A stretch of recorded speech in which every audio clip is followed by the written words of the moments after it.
Speak while you can. How many of you have had a friend or a relative seriously ill in hospital? Anyone? Yes, me too. Sometimes I wonder whether everyone that passes over that hospital door brings with them their rights and what they want out of the hospital. Some of them, if they're unconscious, have no say in the matter. Now, the doctors and nurses are very dedicated people.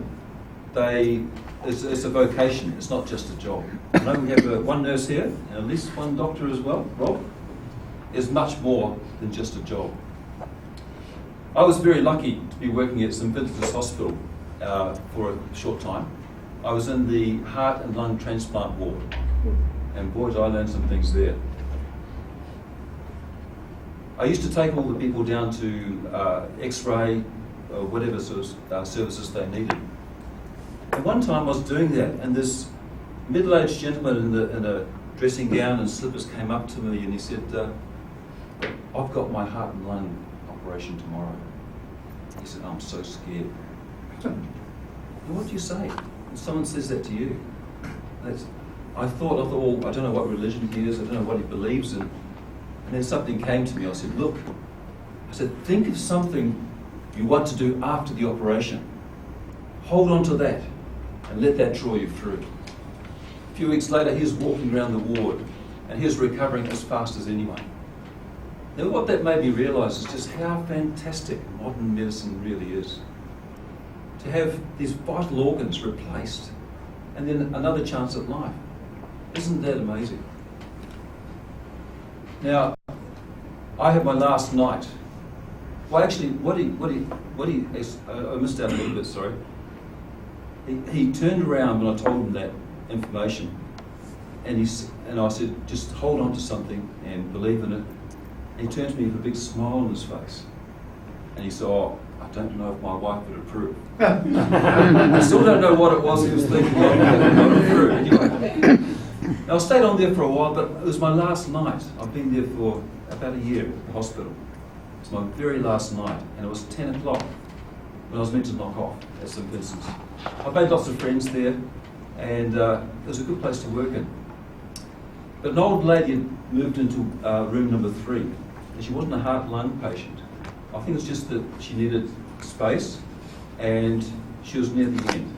And her family kept on coming in. And sometimes there's 8 people in the room all at once. And they were just there with her. It was a sad time, but she was there with friends and she was there with family. Now, I was just about to knock off when the head nurse came to me and said, Chris, we're in a crisis. The old lady passed away earlier in the day. We need someone to go downstairs to the basement, to the morgue, to get the trolley. And it was late at night, so I opened up the door, it was cold, and there's all these big drawers, so I gripped the trolley and went straight up there. And I gently helped her put her on the trolley, and that was the end of my shift. But there's an Irish girl I'd got on with quite well, and I had something on my mind. I had to speak to her before I left. So I went up to her and I said, Colleen, I had a feeling this would be a dead-end job.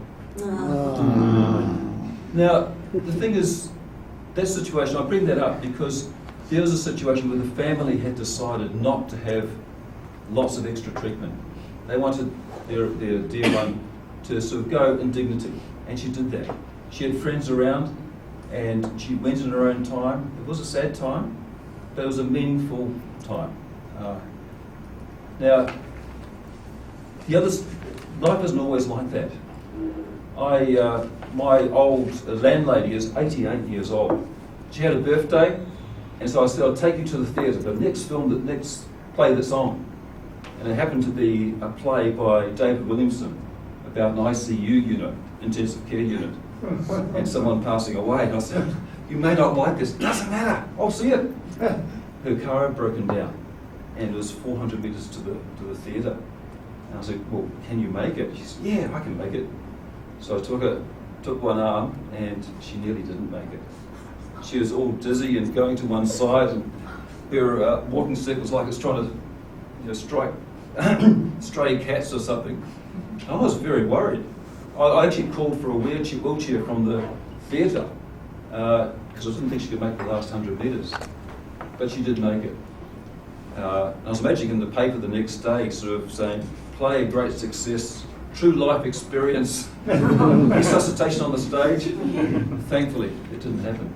But the play was very interesting. There's the tweak of the heart machine right through it. And this old woman that you never saw, 82 years old, when Joan heard that, she said, I'm 88. The play was about the old lady, her situation. She didn't have much chance of recovery, but her old husband wanted to keep her alive no matter what.